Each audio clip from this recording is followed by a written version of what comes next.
Hello everyone, welcome back to Value of the Mist Block of the Month. I'm Adriane Ritter. And I'm Shelley McNeely.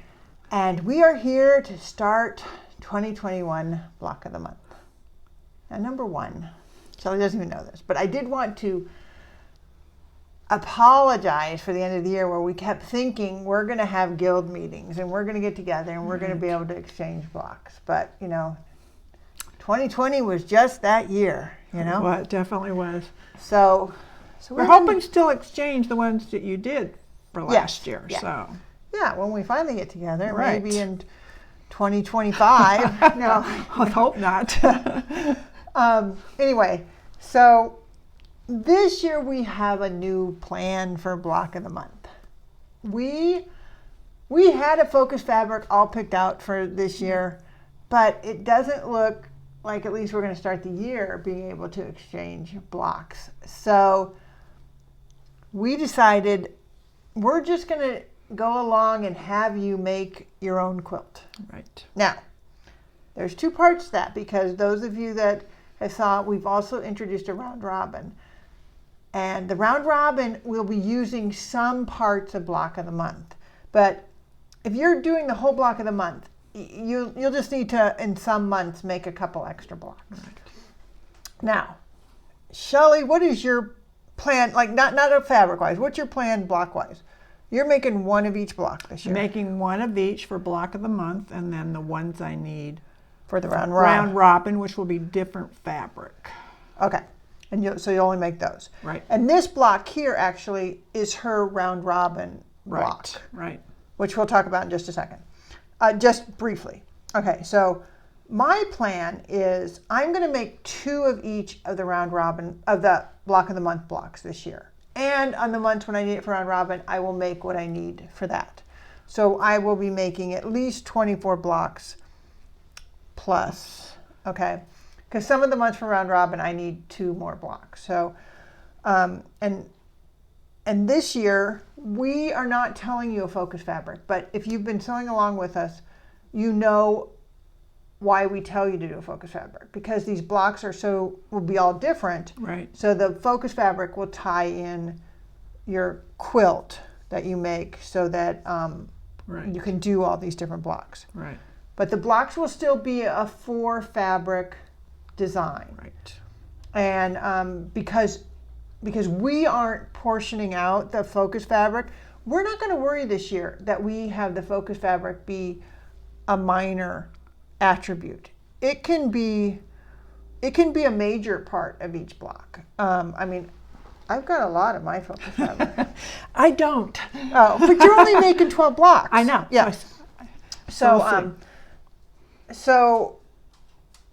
you're going to want to do the same thing. So like I said, how we talk about it, you can see this block does not have a focus fabric in it.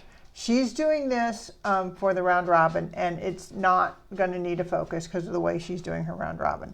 So show them, so put that one down and show them your fabrics that you're going to use this year. Okay, this is my focus fabric. This is my coordinating. So you can see it's got her coordinating fabric is in it, but it's got all kinds of other things in it too. And then what we're going to call 2 neutrals. I have a whitish and a brownish, dark brown. You need darks and lights. Okay. So my focus fabric, and I'm going to use the same focus fabric for the round robin and for the Block of the Month. But this focus fabric is actually pretty darn versatile.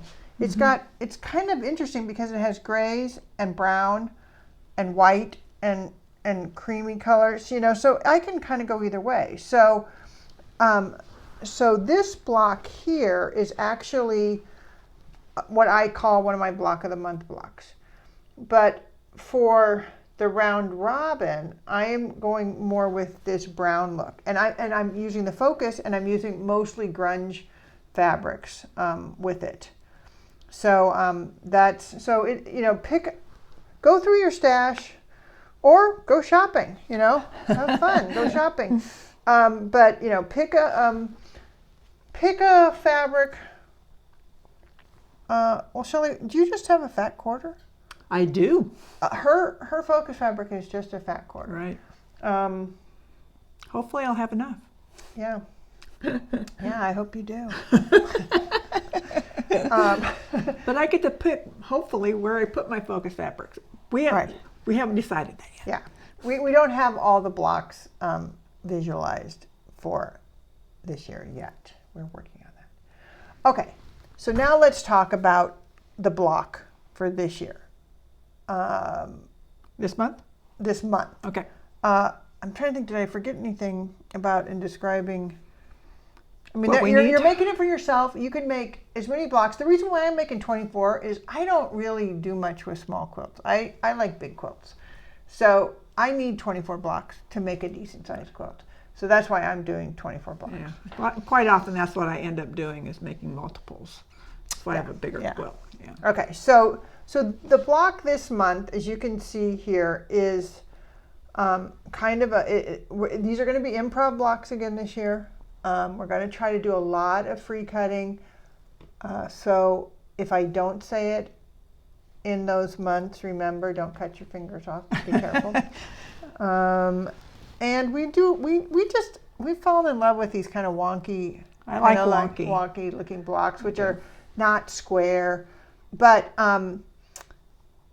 it's up to you. It's always up to you. You can set them neatly. And we're going to tell you some ways if you don't like this asymmetrical kind of look of how to do it without that. Right. So this one basically it uses equal amounts of fabric of each of your 4 fabrics. My focus, my 2 neutrals. I have a gray and the white, and then this is my coordinating fabric. And it's here. And I'm going to do 2 different coordinating fabrics this year. Sometimes I do 5 different coordinating fabrics. I guess if I ran out of fabric, I could add more. But right now, I'm just planning the green and the blue. And actually, it's kind of a blue in the round robin too. So let's go with the instructions. So the first thing, so Shelly's not showing her fabric because she's kind of got some stuff behind here that she's hiding from you. So the first thing you're going to want to do is cut out your fabric. And all you need is, for each block, you need 1 square that's 8 1/4 of each of your 4 fabrics. Right. And you're going to take those 4, as you can see, I've done this, and you're going to fold them diagonally and press down the center so you have a center mark. That's what this is for. Okay. You want to make a cut from 2 adjacent sides. So you're going to make 3 cuts. They're going to go like this, like this, like this. Did I do that? I did that right, didn't I? Yeah. Wait. Adjacent sides. No. Yeah, adjacent. Here, here, here. Yeah, but they have to stay within this. Right. Oh, but you're going to come, you want to come up, okay? I'm sorry, that's what I wasn't showing. Come up into this triangle as you make your cuts. And Shelley does not like to do that. I had trouble doing 4 layers with my 45 millimeter cutter. So I did 2 at a time, but then I used what I had cut as, as a guide. As a guide to cut the other one. So they were the same because they totally need to be the same. Same size. Right. Because you're sewing, because essentially what you're doing is you're cutting them and then sewing them back together. And you're mixing up the colors. Now, we are being totally open to however you want to mix them up. And I didn't do it here. Here I took 1 of each color in a stack and did it that way, but you don't have to. Right. You can I could have had my gray and blue all in two different squares, just alternating, and the focus fabric and the white, however. And if you're doing it that way, you can cut them 2 at a time, because it only matters whatever ones you're sewing together. The ones you're sewing together, back together, have to be cut in the same shape. Right. Okay. All right. So, like in this one here, I sewed 1 of each kind together. Right. Right. And that's what you did too, right? 1 of each kind. So this time I'm thinking about, oh, let's do it a little bit different. So now I'm going to put 2 of one, which means every one of them has to work that same way. Yeah, so it doesn't change. You still need them all cut the same. Yeah, so I need them all cut the same. So I'm going to do, because I have 2 focus in this one. And I have another one where it's going to be, I can't remember what this one ends up being, 2 whites, I think. Actually, it looks like oh, it does. Yeah, 2 whites. Okay. I'm looking. So in each one, she's taking two pieces that are the same and changing. right, because you just lay them there and kind of mix them up how you think. How you want. Yeah. Okay, so now I hope we've explained the cutting, but basically, like I said, you're cutting 2 adjacent and get the instructions from the website. They explain it too. So we're going to just talk about sewing back together these 4 sub blocks right now. You are going to take your pieces, and can I take your showing? Yes. Okay. So keep in mind when normally you're sewing curves, the pieces are cut to accommodate this smaller piece, the inner piece being smaller than this, but these ones aren't, obviously. So when you are going to sew them back together, this outer piece, or we keep calling the bigger piece, it's always, whichever the one that's the outer one is always the bigger piece, is really too big for this piece. Right. And because these are cut on a round, it's all very stretchy. It's a bias. So that's why you want that fold. You're going to take and you're going to lay your fabric right sides together, and you're going to line up that fold. And depending on how weirdly you cut it, I'm going to suggest that you definitely even look on this other side. See, right now, the way I quickly line it up, that fold is going off from the center, and you want to turn it, and you want to make sure that is actually lined up all the way front to back with that fold, and pin it, and ignore the edges, the outer edges at that point. Just pin that. And then I found it easiest so after I have that pinned, I'm going to take this edge and I'm going to line it up over on this side right here. But these outer pieces, like I said, they're too big. So you're going to come in, and I just want you to eyeball it.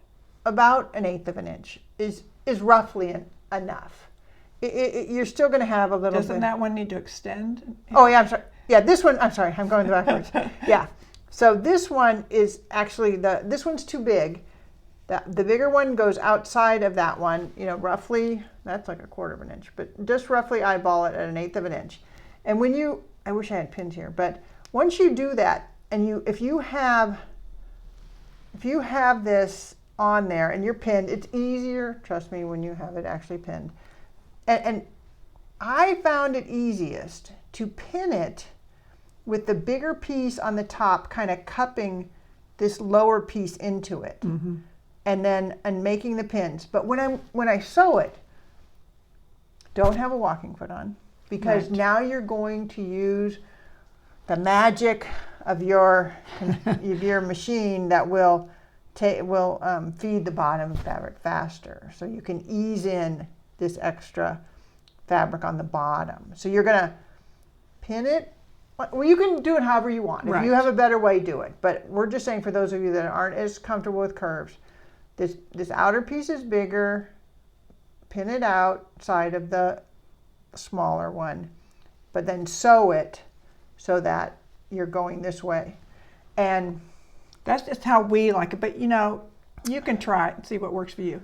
And like normal, we have given you a little bit extra. So if you struggle, your block should come out still big enough. Right. And Shirley, what was the thing that you said the most important thing to remember? About what? Sewing these? Oh, don't stretch it? No. Oh. Slow down. Oh, yes. Oh, totally, yes. You were saying that to me just a minute ago. You're right. Okay. I use lots of pins, and that's up to you, of course, because it helps hold the fabric, because it's on a curve. And go slow. If your machine has a speed setting, especially on the two smallest block pieces you're putting together, turn it down. Don't let yourself even try to speed through it. Yeah. But the other thing, you're going to get some puckers. Yes. You just will. But keep in mind, when you quilt these down, you won't and know. once you wash it, no one can ever see those puckers. No, so I wouldn't obsess. I must admit I had a couple really bad ones, and I did fix those. But I've got puckers. Oh yeah, I do too. I don't see how you can avoid it because the cuts aren't really designed to go back together. Yeah. So, and just kind of aggressively use some steam, not to stretch it, but to help flatten it. Right, and the other, so definitely, if you are going to try to sew it with the smaller piece on the bottom, don't stretch it out of shape. You really easily can. I know, and I'm sure mine do, even though I try not to. But you know what? There's enough fabric, so when you're trimming, you won't even know. Well, if you stretched it too much, if you stretch it too much, you'll know. No, I'm just worried because if you stretch it, then you'll distort the whole fabric. Right. So mine looks you'll end up with trouble later on. Yeah. The other, so Shelley said use a lot of pins. I agree with that. I have done, one year at Road to California, I took like 8 different classes and they all had to do with sewing curves because I wanted to learn to sew curves. I still haven't mastered it, but I've gotten better.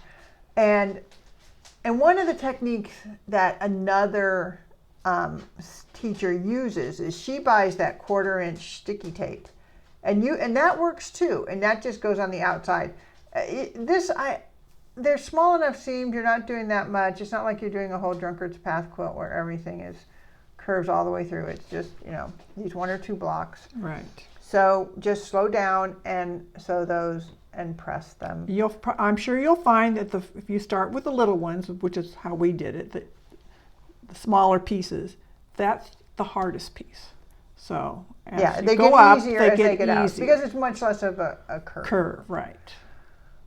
The only other thing I'm going to so basically when you are sewing those blocks together at the end, you're going to have they're going to gradually get the bigger pieces stick out, so they look funny. Don't worry about it. We've allowed for that. But try when you're cutting your fabric to make sure that this is probably about as small as you want to go, because you're gonna lose a 1/4 inch on either side. Right. That's about it. So we're going to go away. We're going to cut our pieces. Well, Shelley's already got hers cut. I'm going to cut mine. We're going to sew them back together. We're going to come back with the 4 sub blocks, and we will talk about what's next. All right. All right. Lickety split. Yeah, right. I gotta say, sewing these together is time consuming. I know. You would think it wouldn't be that hard, but you're trying to be careful to get them good. So if you're careful, then it takes time. Okay, so they don't really show. I want to set some of mine down. Okay. Yeah, I know. Okay, so Shelley has trimmed hers a little bit. A little bit. Yeah. You only have to trim the 2 inner edges, the edges you're going to sew at this point. Okay, well, so even that depends on what you're going to sew. Because mine are maybe, because I think it's this. Yeah, see how it doesn't look very square, right? Doesn't look very square. But if you're, but you okay, so you need to, number 1, take a square up ruler, 6.5, and stick it on it and make sure you can get 6.5 out of it. I don't have a 6.5 right here. Yeah.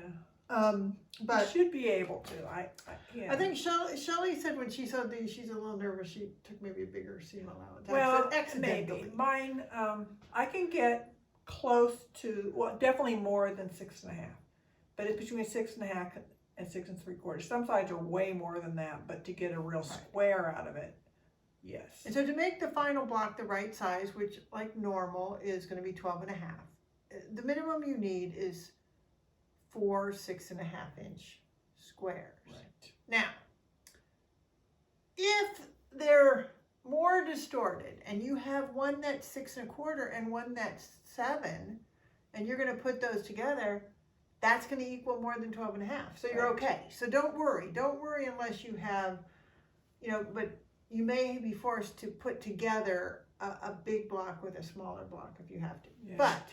But to make the piece, the block like this, before you sew it, you only have to figure out how you're going to lay it out. Mm-hmm. And then you only have to trim even these two edges. And by that, because how we told you these pieces are bigger, these edges stick out. They're not straight. So you would have to trim that even.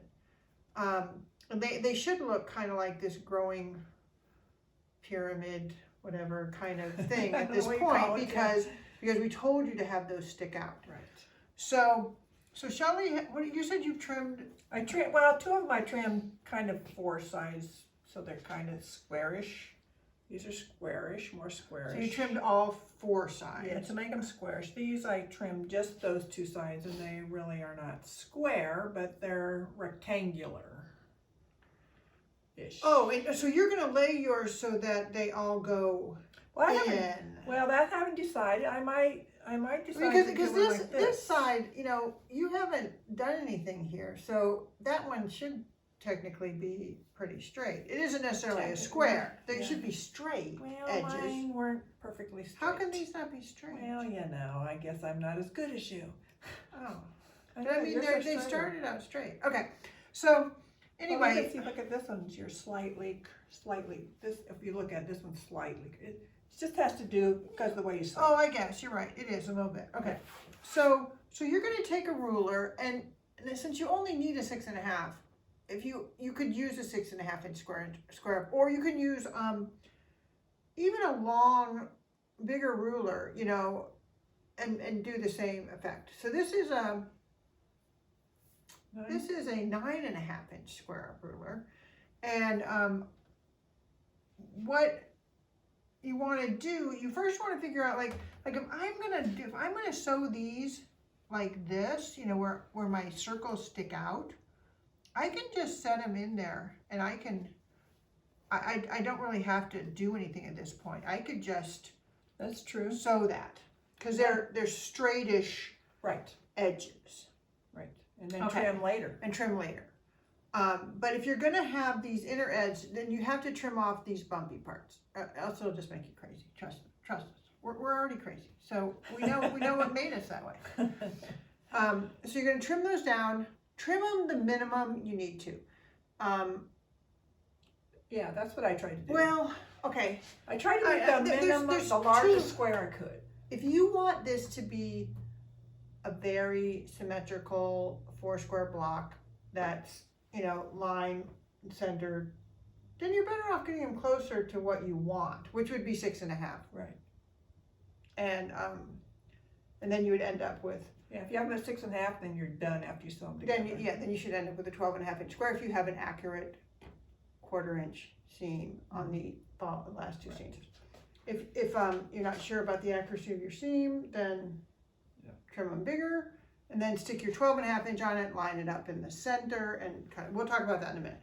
But anyway, basically at this point, we're almost done. You just need to figure out how you want to arrange these. I did mine the same again, where I have one piece from each kind, and afterwards I realized I was gonna do it different, but I didn't. But I just arrange them different. I'll arrange them different.